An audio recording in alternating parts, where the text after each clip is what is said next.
Do you want to be healthier, yet you just don't know what to do? All these shows telling you this and that, but nothing seems to work.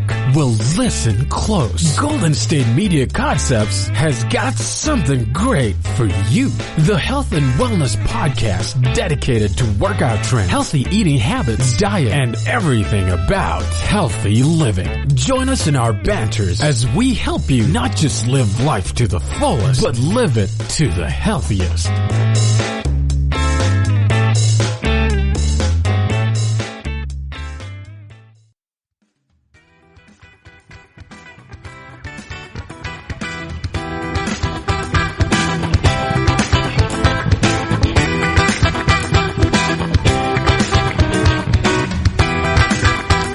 Hello and welcome to the GSMC Health and Wellness Podcast, brought to you by the GSMC Podcast Network. I am your host, Sarah, and I am happy to be with you once again to talk about some health and wellness topics. I spoke a few weeks ago about getting my flu shot, which I try to do every year. Of course, you can still get colds and different types of flus throughout the winter. As it gets colder, it becomes that cold and flu season. We spoke also a few weeks ago about some common health misconceptions, and one of those is that like going out with wet hair or getting cold can cause you to get a cold, to catch a cold, which is a very popular trope in Jane Austen novels, but that doesn't actually happen. But still, you can catch a lot of colds this time of year. Other people are catching colds. It's just kind of a germy factory out there. So there are some things, some natural things that you can do to help when you get sick. And the first one is to actually take a break. You know, some of you are like, yeah, right, who has time? But the simplest remedy is often the most effective. Your body needs sleep, your body needs rest in order to heal, in order to help your body get over the cold. And you know, if you're probably thinking, if I had time to rest, I probably wouldn't have gotten sick in the first place. But hey, you know, studies have shown that 7 to 8 hours is the best for your body to do a good job at fighting off those infections. 7 or 8 hours at night, and then if you have time to take a nap during the day, that can help as well. And maybe you do, and maybe you don't. If you you should stay home from work, then you definitely have time to take a nap. I know that is not possible for everyone, although it is definitely recommended. One study found that a pathogen placed on a single doorknob could essentially infiltrate an entire office building within a matter of hours. That is a stat from the website Pocket. Surfaces in the break room were particularly vulnerable to the spread of viruses, of course. So one of the things that you can do in addition to getting lots of rest, of course, is to wash your hands, wash your hands after as often as possible, especially if you touch your face or if you blow your nose or if you rub your eyes, anything that's going to bring you in contact with some of those mucous membranes in your body. If you're not near let me start that over. If you're just sitting at your desk and you blow your nose and you don't want to go to the bathroom every time you blow your nose, you have a bottle of hand sanitizer sitting there, and you can take care of some of those germs in that way. You want to try not to infect your coworkers. If you are sick, do not go around babies. Do not kiss babies this time of year, especially if they're not your own. I know, baby heads, they're so sweet and they smell so good and you just want to smooch all over them, but don't do it. I have a very dear friend who has a 2-year-old son who's medically fragile, and that means that he does not fight off infection as easily as others. Even the slightest cold can cause him to have pneumonia and land him in the NICU, and that's not good. So basically, if you're sick, do not go around medically fragile folk. Just stay at home with your germs if you at all possibly can. The second tip for when you are feeling sick is to avoid alcohol. You ever notice that is on a lot of these lists that we talk about? Avoiding alcohol, cutting down on alcohol, et cetera, et cetera. Or you should at least choose your alcohol very carefully. Fevers and mucus production. Doesn't that sound lovely? Fevers and mucus production leave you dehydrated. Definitely fevers, as you know, which it's why it's very, very important to hydrate. If you can't stand to just drink water, or actually the only time that I ever want to drink orange juice is when I'm sick, when I have a sore throat. I don't particularly like orange juice. I don't hate it, but it's not my go-to drink. But when I am sick, I just want to chug a gallon of orange juice. But hydrate. Tea can work. Tea can soothe that sore throat if you have one. So definitely hydrate. But excessive alcohol consumption will dampen your immune system and dehydrate you. So don't guzzle that wine or that beer, even if it is the holiday season coming up and you may be invited to parties, try not to imbibe. I will say, okay, so what this article says is that what you really want is a hot drink. As I mentioned, a good cup of tea. Some researchers suggest that a hot cup of tea or lemon water will help decongest you with its steam. You can also try making a hot beverage heavy on turmeric. This spice has some anti-inflammatory properties in cells in the lab, though it's at this point unclear just how well they translate into concrete results inside our bodies. But even if that doesn't work as well as you might hope, studies show that the placebo effect of a hot beverage is nothing to sneeze at. Ha ha. If you feel cozy and comforted, you will feel better. That brings this article to the one nip of alcohol you might be able to justify while you have a cold, and that alcohol is a hot toddy, which consists of hot water, lemon, and honey spiked with spirits, usually whiskey. This doesn't help you fight off the flu, but as long as you're using a reasonable amount, a couple of tablespoons should do it. Some doctors say the special ingredient won't hurt. So if it makes you feel calmer and helps soothe you to sleep, go ahead and enjoy a quote-unquote medicinal cocktail. Now, I will say, as I've said before, I get a lot of sinus infections. It's better since I've had sinus surgery, but I've had sinus infections, bronchitis, kind of chronically for years. And I used to do a lot of public speaking. I still do a lot of speaking because I do this podcast. It's just not so public because I am here by myself in the studio all alone. But I did used to do a lot of public speaking, and I get laryngitis at least once a year. That is the time when I partake of the hot toddy. I don't drink a lot, but when I have laryngitis and I have a speaking engagement, I do lemon and honey, sometimes some tea, and a little shot of whiskey, and that usually helps me to do the speaking engagement the following day. It's not a perfect system, but it helps me to at least have enough voice that I'm not whispering and trying to do a public speaking engagement. Again, I don't drink it much. If I have it 2 nights in a row, that's pretty crazy for me. But, it can help in certain ways, and that's how it helps for me. So just be careful in how you imbibe when you are sick.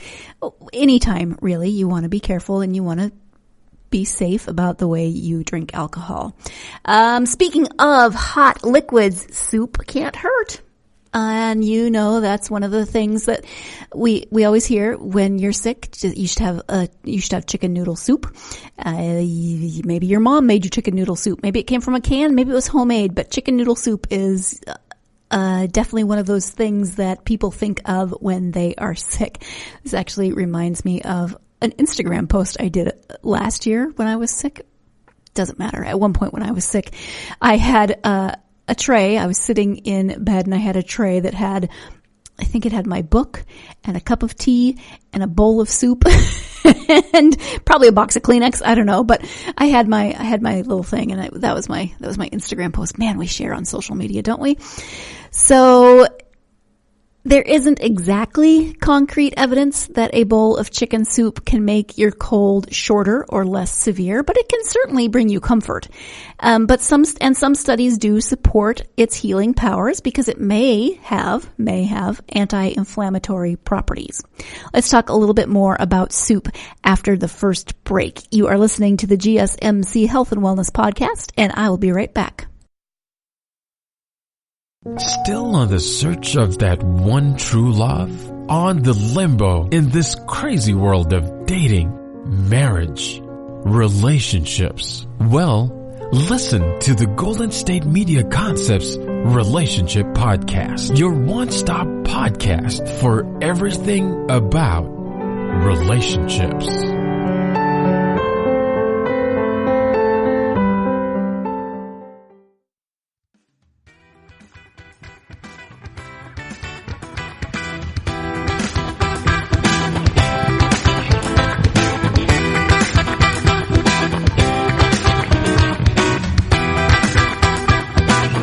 Welcome back to the GSMC Health and Wellness Podcast. We are talking today about, and I say we as though you're here with me in the studio, not as in the royal we. I am speaking about, you are listening to, I guess, things that you can do if you get a cold or some flu-like symptoms this winter season, this upcoming holiday season, because we all tend to get a little worn down during the holidays. And before the break, we started talking about soup, specifically chicken soup, whether that's chicken noodle soup or chicken dumpling soup or what have you. Chicken soup can be comforting, and it may have, as I said, some anti-inflammatory properties. Just like the hot teas and those hot toddies that we mentioned earlier, soup has the ability to warm up your congested regions and potentially help dislodge some mucus in the process. It also surely carries that hefty placebo effect, since so many of us grow up associating associating chicken soup, as I mentioned before, with comfort and healing. As a final bonus, chicken soup, especially the homemade variety, is a balanced, nutritious meal. And I will say here, again, in canned, you want to be careful when you buy canned soup because it can have a lot of sodium, and sodium can help to dehydrate you. So be cautious when you are doing, when you're sick and you're turning to the chicken noodle soup. A little bit's not going to hurt you, but if you're eating, 15 cans a day, that was hyperbole. Anyway, chicken soup, especially the homemade variety, is a balanced and nutritious meal. Eating lots of fruits and veggies and other wholesome foodstuffs is an important part of getting well. So a bowl of chicken noodle soup is a good thing to include in your diet anyway, especially during the holidays that are coming up, with first the candy of Halloween, then the overindulgence of Thanksgiving, then all those Christmas, Hanukkah, what have you, cookies and desserts and wine and everything else. So soup isn't going to do you any harm. It's going to actually bolster probably your healing abilities. And this says it's also a great place to sneak in a few cloves of garlic. Many people think garlic has such strong antimicrobial properties as to kill viruses in your body. The evidence hasn't really come to support that yet, so swallowing raw garlic isn't worth it. But, if you want to put some in your soup, hey, can't hurt. And who cares if it doesn't really help? If you are a fan of garlic, which my family is, then it's just going to taste good and it's going to help with that comfort factor. The next tip is to be kind to your mucous membranes. Be kind to your mucous membranes. Gargling salt water, which is roughly a quarter to a half a teaspoon in a glass of warm water, can soothe the inflammation in your throat, improving symptoms like cough, pain, and postnasal drips. Some folks swear that gargling with or drinking apple cider vinegar is the way to go, but that acid isn't going to kill off viruses for you, and it might actually irritate your throat, which can be very sensitive and delicate at this point. So just stick with the warm salt water instead. And this can also be, there's cough drops and those help, but they do have medicine, and you want to be cautious as to how much you're putting in your body. So maybe alternating between the cough drop and the gargling of the warm salt water could be a good balance. You also want to keep everything moist, maybe with a humidifier. Actually, this was something that my mom did growing up because I grew up without central heat. We just had a wood stove, which can really dry out the air in your house. So she always had a pot of boiling water on the wood stove to help hydrate the air. But you can just get a humidifier and it can help with that. It can potentially loosen up that mucus buildup. A good hot shower can help. Just, be careful. If you're going to stick your face over steam, be careful you don't burn yourself. There's a danger in that. And then there is the sinus rinse, which is gross, but I do it all the time. Again, with the sinusitis and the sinus infections that I've had, I do a neti pot on a regular basis, and it can be gross. It can be gross to see what comes out of your sinuses, but it can be so satisfying as well, because especially in the morning when you wake up and you're all gunky, and then I do the sinus rinse, I do the neti pot, other people do the bottle or what have you, and then all that stuff comes out and I can just kind of feel my sinuses expelling their gunk. Gross, but satisfying, and it feels a lot better after I do that. And your sinuses can trap a lot of allergens and stuff, so it helps to rinse them out. So you should make you should make sure you're using filtered water to avoid replacing your cold viruses with brain-eating amoebas. That sounds really scary. That sounds made up. Wow. So use filtered water, distilled water, what have you. Don't just use the tap water. Now I'm scared of the brain-eating amoebas that might be in my sinuses as we speak. I usually use filtered water, but occasionally I get lazy. Wow. Keep in mind also that if you obsessively rinse your sinuses multiple times a day, you will likely just end up irritating the tissues in your nose, which can make you feel worse. I usually do it in the morning and before I go to bed. Do not run for the antibiotics is the next tip, which a lot of us just want to get the antibiotics so we can feel better, right? But you don't want to do it every time you get sick. And if you get sick multiple times in the winter, usually if you get sick and you go to the doctor or the urgent care or what have you, they're just going to say, well, it's viral. There's nothing we can do about it.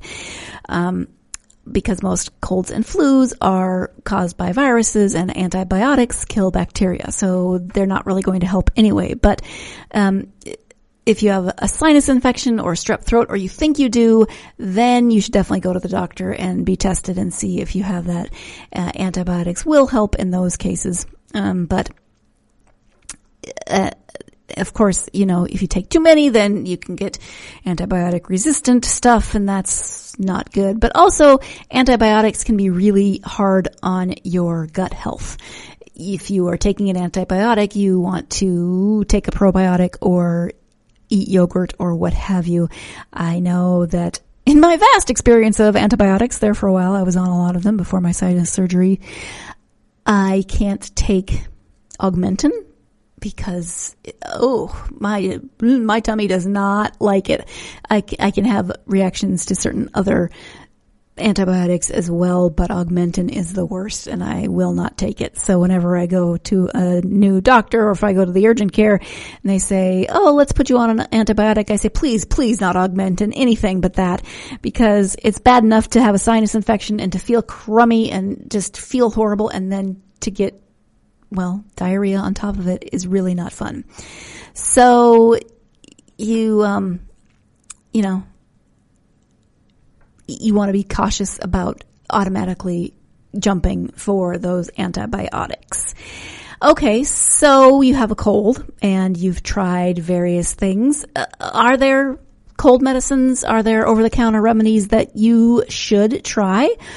Well, cold medicine can't cure you. There's no cure for the common cold, as we know, but it can help to alleviate the symptoms. If you have a brand or a formula that seems to work for you, then go ahead and use that. But also know that sometimes those can have side effects as well. If it's something that has like pseudoephedrine in it, that can kind of amp people up. I know it makes my scalp feel like it's crawling, or if you take it too late in the day, you won't sleep. But then there's other things that have like maybe diphenhydramine in them, and then those can cause sleepiness. So definitely know what you're taking. Definitely be cautious until you know how your body's going to react, because you can take something and then have an unforeseen consequence if you don't know your body's reaction to over-the-counter medicine. Let's go ahead and take our second break of the podcast, and when we come back, we will wrap up this episode. So stay tuned. You're listening to the GSMC Health and Wellness Podcast, and I will be right back. Tired of searching the vast jungle of podcasts? Now listen close and hear this out. There's a podcast network that covers just about everything that you've been searching. Hey! The Golden State Media Concepts Podcast Network is here. Nothing less than a podcast bliss with endless hours of podcast coverage. From news, sports, music, fashion, cooking, entertainment, fantasy, football, and so much more. So stop lurking around and go straight out to the Golden State Media Concepts Podcast Network. Guaranteed to fill that podcast itch. Whatever it may be. Visit us at www.gsmcpodcast.com. Follow us on Facebook and Twitter, and download us on iTunes, SoundCloud, and Google Play.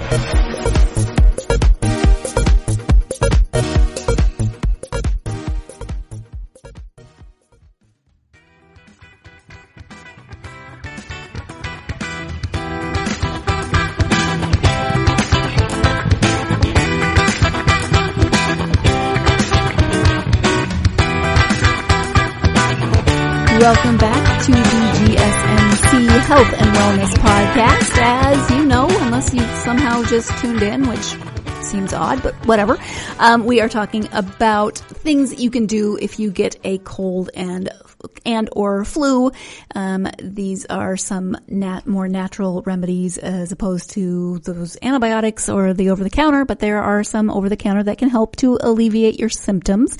Just know what the possible side effects might be for you personally, because everyone reacts a little bit differently.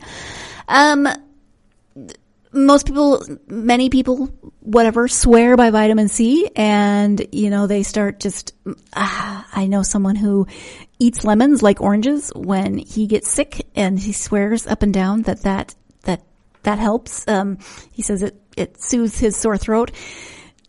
I can't do it. I tried once to just bite into the lemon, and they were actually Meyer lemons, which are sweeter than regular lemons, and I couldn't do it. Lemon in my tea or my water with honey, sure.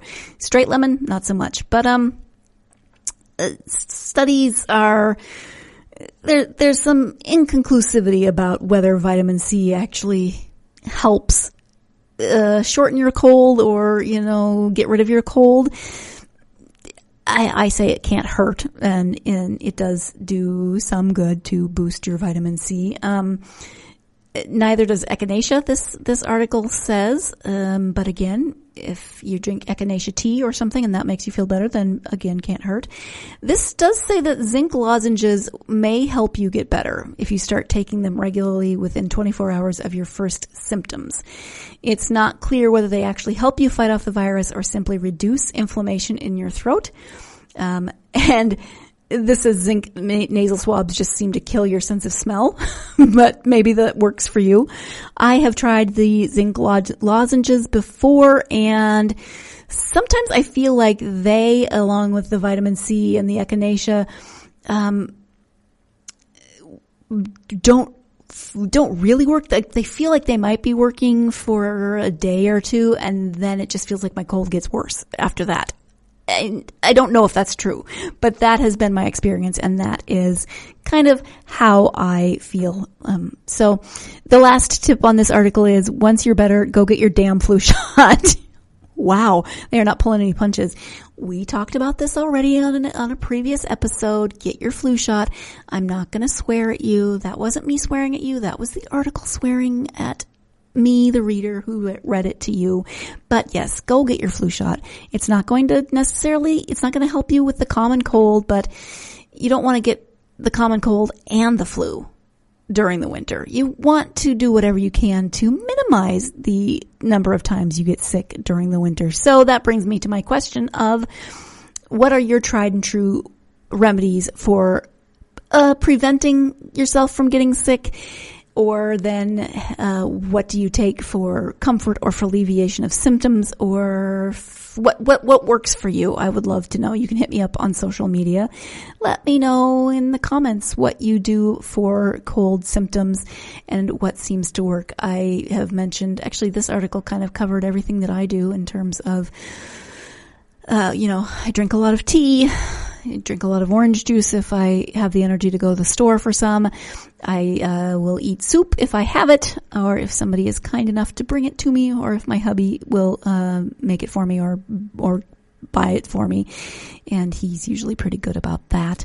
I do the lemon, which helps with the vitamin C. I do have echinacea tea, which I sometimes drink. Just depends on how I'm feeling. I do the sinus rinse, but I do that on a regular basis anyway. And what else do? I try to get sleep. Doesn't always work. I do, as I said, the hot toddy in terms of laryngitis, but I'm not encouraging you to drink. You do what works best for you. So I would love to hear what you do. You know what? This just made me think. I was trying to think of the things that my mom did when I was a kid. She hated Vicks. She hated Vicks Vapor Rub. I don't know why. So we were a mentholatum family. I still buy mentholatum and not Vicks because it just says childhood to me. That's another thing, menthol. So it doesn't alleviate, it doesn't cure you, but it can help you breathe a little better if you put a little mentholatum under your nose or spread it on your chest, or Vicks Vapor Rub. The craziest thing is that if you rub it on the bottoms of your feet and then put socks on, I have no idea the science behind this and if this is actually true, but I have spoken to so many people and I've had the experience myself of rubbing Vicks Vapor Rub or mentholatum on the bottom of my feet, putting socks on, going to bed, and the coughing is less. Could be a placebo. I don't know, but it seems to work.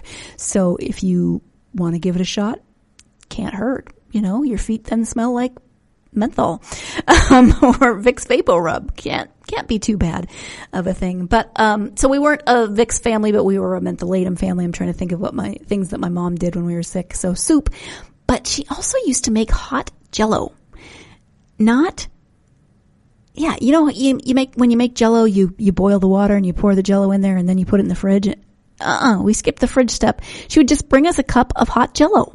I need to ask her about that and find out why she used to do that. I remember it. I remember she would bring it to me in my strawberry shortcake cup as I was sitting on the couch watching TV. I need to ask her about that. If you have had that experience, let me know. Let me know that I'm not alone in the world in this memory. I don't think I made it up. I'm pretty sure I didn't make it up. But I'll ask my mom the next time I talk to her and let you know what she says. Maybe it is all in my head. I don't know. What else? She used to, this was a good one. I'm just going down memory lane here. In terms of taking like baby aspirin or baby Tylenol or whatever it was that she had when we were little. They came in chewable. And remember that I am old. I'm in my 40s, so my childhood may have been different than your childhood. But when I had to take a pill that I couldn't chew, and sometimes I had trouble swallowing them, she would smush them between 2 spoons, smush the pill between 2 spoons if it was crushable, and then she would mix it into a little bit of jam and let me eat that off the spoon, which worked out really well. And actually I do that now for my dogs. It's not the jam, but if it's a squishable something, I will crush it up into a powder, mix it into a little peanut butter, and give it to the dog who needs it, making darn sure that the dog who doesn't need it does not get that particular pop of peanut butter. So those are some things from my childhood. Watching Sesame Street might help too. I don't know. Can't hurt. That's what I used to do when I was sick, was drink hot Jell-O and watch Sesame Street. There you go. Sarah's tips for fighting off a cold. watch Sesame Street and drink hot Jell-O. Hey, it can't hurt, and maybe it'll even help. Thank you so much for joining me for this episode of the GSMC Health and Wellness Podcast. Join me again on Friday when we'll be talking about yet another health-related topic. In the meantime, have a wonderful week and be well. You've been listening to the Golden State Media Concepts Health and Wellness Podcast, part of the Golden State Media Concepts Podcast Network. You can find this show and others like it at www.gsmcpodcast.com. Download our podcast on iTunes, Stitcher, SoundCloud, and Google Play. Just type in GSMC to find all the shows from the Golden State Media Concepts Podcast Network, from movies to music, from sports to entertainment, and even weird news. You can also follow us on Twitter and on Facebook. Thank you, and we hope you have enjoyed today's program.